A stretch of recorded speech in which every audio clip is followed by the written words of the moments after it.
Good evening, YouTube. You guys are now watching another segment of the Cali Effect. I would like to apologize for being... It's 2:37 at recording time, so you guys aren't going to get it till late. I would like to personally apologize for taking this long to record and upload the video. Now, it's a very interesting story why it's taken this long, and to put icing on the cake, I actually fixed my FPS problem. So, I get up around 7 o'clock in the morning, ready to record. But I also forget that my uncle is coming over to clean the carpet. Now, you know, when you clean up the carpet, you have to get everything off the floor and move it in the kitchen or move it somewhere where it's not supposed to be clean. I have 2 huge couches and just a whole bunch of miscellaneous stuff on the floor. Tons and tons of Yu-Gi-Oh cards, because that's how the Cali Effect rolls. Decide to get it up and get it all out of the way. So, my uncle comes and he goes and cleans the carpet. And now I'm sitting here and I can't move from the carpet. So I can't record during the carpet cleaning, obviously, because it's pretty loud. And while I was trying to record, my laptop kept shutting off. My FPS dropped down to 30 to 26 frames per second. It's just a boatload of problems. And I'm sitting there wondering, why all of a sudden did my FPS drop so hard? So, Cali Effect, being the Cali Effect, innovative as hell, instead of Googling the answer or, you know, going into or finding, I decided to go into a computer laptop shop. Now, if you guys do not know what any type of laptop shop is, it says basically shut up and take my money because I am not smart enough to Google the answer.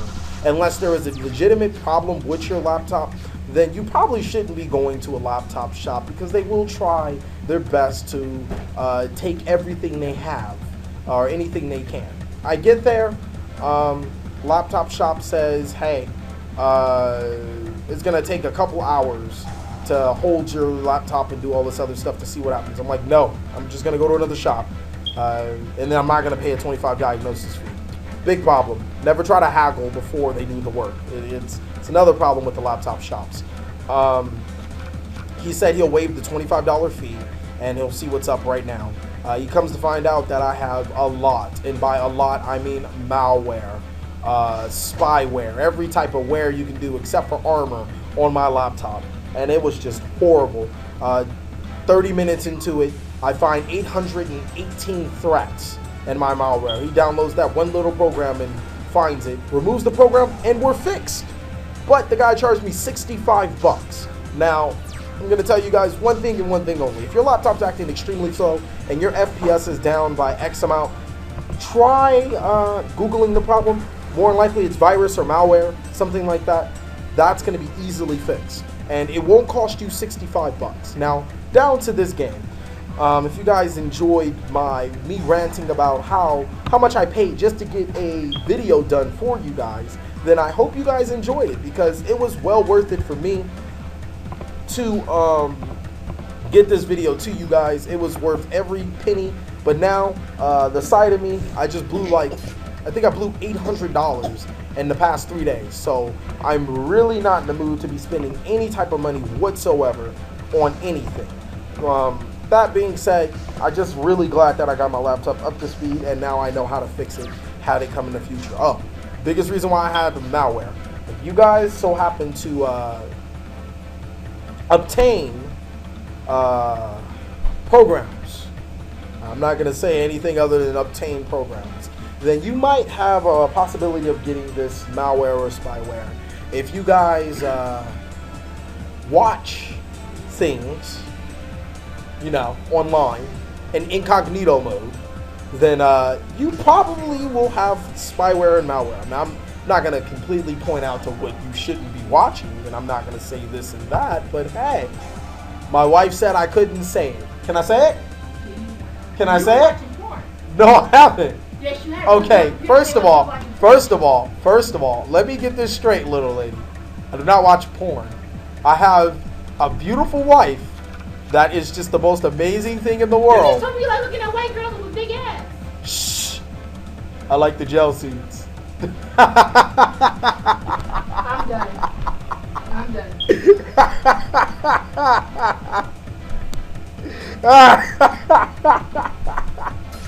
And that is how you ultimately get your wife off your ass. Um, today we're going to be playing Spellbooks, and I know I'm running a completely revamped version. This guy still thinks I'm playing Madolche, which is perfectly how I want him to think. It's exactly what I want him to think. That's exactly how this deck operates. Make him think that I'm playing Madolche for the longest as possible. The biggest reason behind that is that Madolche Magiclean is an infinite fodder. It allows you for infinite amounts of monsters, and as you guys can see, I really don't have a monster in hand. So I've used her 2 formats ago, and she proved to be really, really well, extremely good inside of this deck. And as you can see, I brought her back in here at 2.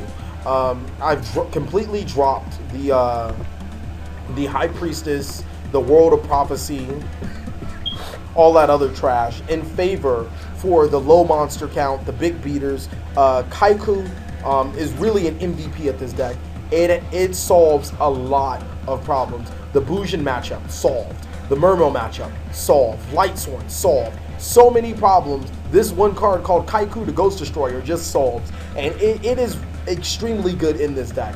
I think that this deck has a legitimate shot at being a contender just because of Kaiku with Spellbooks and just run regular monster stuff. With that being said, man, no, I'm not going to do anything. I want you to go ahead and use the effect so I can negate it, because I don't want you going in Constellar Omega. That's basically it. So you can keep your monster in your hand. But man, this deck is just really good. I've been playtesting it a lot, doing a lot of things. Well, it looks like I'm not going to stop Constellar Omega.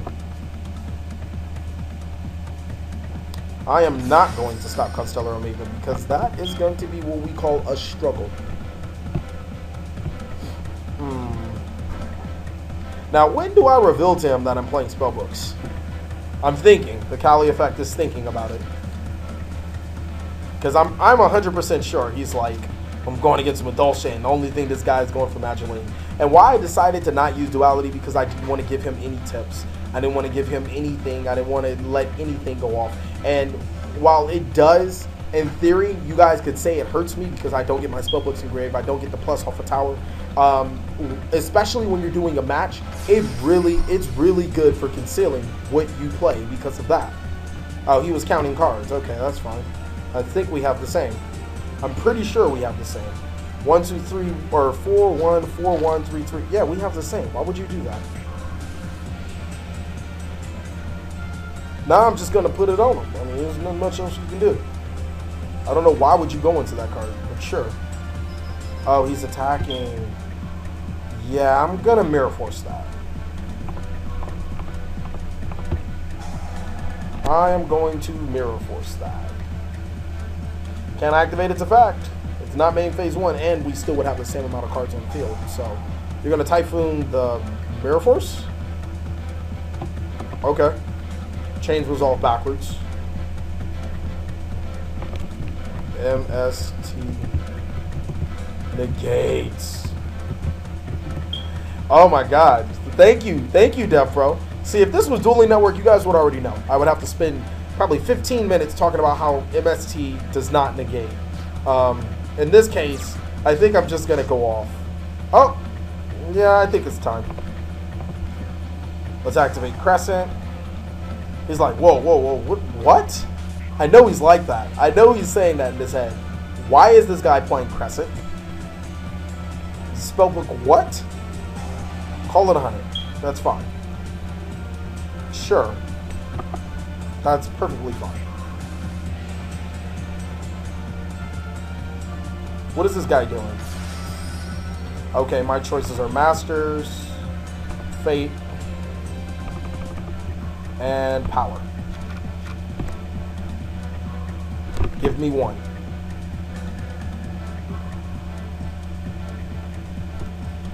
Masters, Fate, Power. Fate, yay! Activate Secrets. Secrets is gonna give me Little Boy. He's like, oh. Summon Little Boy. Response? Is he gonna hit me with the struggle? If he hits me with a Solemn Warning struggle, then that's a struggle. I did not see that card coming, period.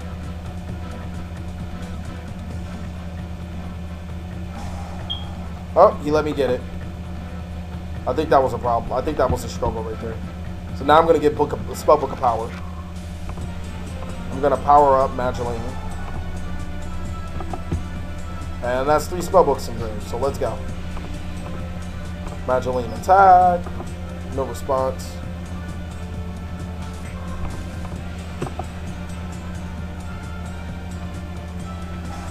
Mirror Force, and I do have a counter with Spellbook of Wisdom.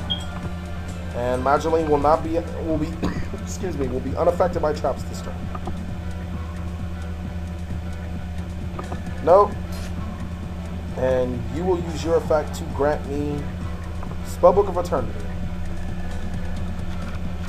Next, going into my main phase 2, I will activate Tower. Now since he knows I'm playing Spellbooks, I think it's perfectly fine to just activate Tower. And since I know what he's playing, we're completely in the green right now. And it's back to you. See, Magdalene provides an infinite fodder of monsters, so I never lose monster. This is why Magdalene belongs in Prophecy, because it makes sure I never go out of monsters. I run, I think, 12 monsters, 20-something spells, and 8 traps. So I need something to be able to float on the board. And Magdalene fits that perfect thing when you're running such a low monster count and you really need to keep some monster presence on the field for Spellbook of Fate and for all these other cards. I love Magdalene. Maybe it's Magdalene. Now the only drawback is if you're playing 2 or 3. If you play 2, you will always have an infinite fodder of monsters. And you will have less chances of drawing double Magdalene, which, you know, as you guys can see, it's pretty bad. But if you're running 2, just 2, then you really can't summon that second one, because then you'll lose your ability to summon double Magdalene and do all that other stuff. But sometimes it doesn't really even matter, because I just drew Little Boy and I have an way to get Little Boy. So it really doesn't even matter sometimes. Then we're going to normal summon you. Excuse me, guys. This deck's just really good. I think Spellbooks are definitely a contender, especially since this guy thinks MST negates. Love you, man. MST negates. 2 pro. We'll add Wisdom. And now power my Magdalene. Why? Because I can.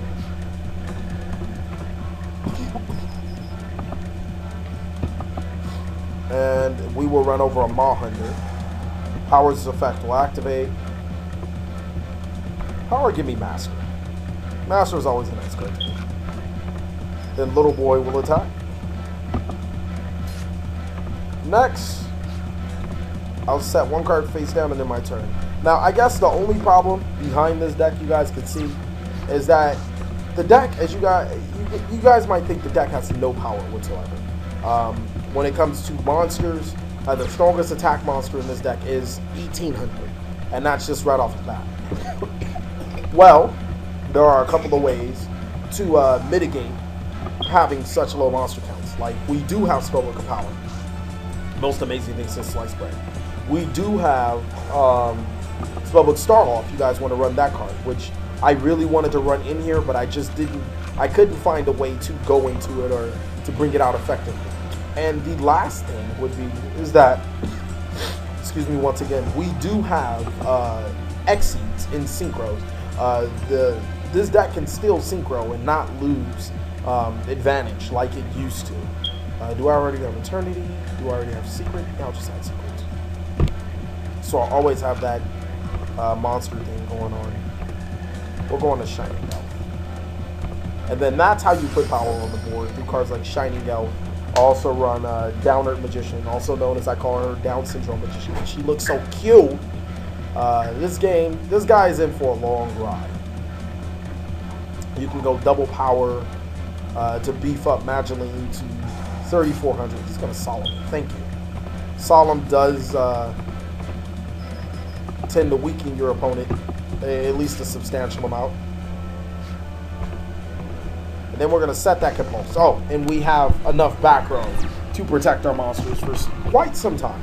So I genuinely don't think that monster threats, or their monster being stronger than us, is a problem. But we definitely have to do a lot more playtesting than what I'm doing just for right now. I'm going to do definitely a lot more playtesting, like I just said. I'm just going to power Magdalene and Spellbook of Fate through it for game. Oh, he's going to set 2. Oh, I actually have... Oh, he's going to set 3. Oh, he's going to set it all. He's setting it all. Okay. We'll do it this way. Draw. Nothing. Yeah, we'll use tower. Response? Typhoon my tower? Oh, no, didn't you wasted it on that Mirror Force? Nah. Just playing with him. We'll go Secrets. Secrets to power.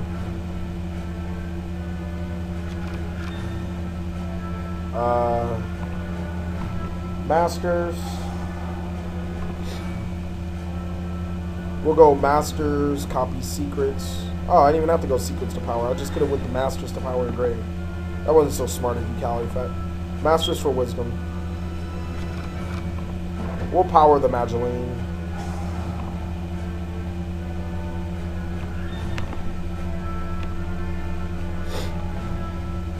Response?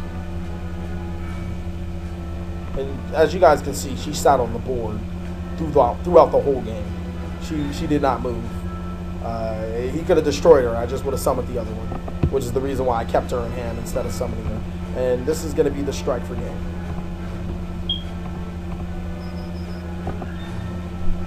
And I guess running 3 Magdalene does allow for tiramisu plays, but tiramisu plays are rare. They're like extremely rare. They do get there, I'm not going to lie, but they're rare.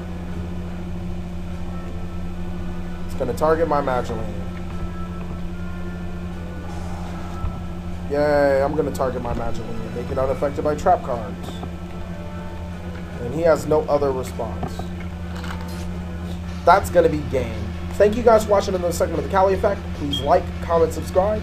Most of all, enjoy. If you guys ever have a laptop issue, I'm pretty sure I've been through it all. So you guys can probably just message me, hey, such and such and so and so. I'm pretty sure I can help you. Once again, like, comment, subscribe, enjoy.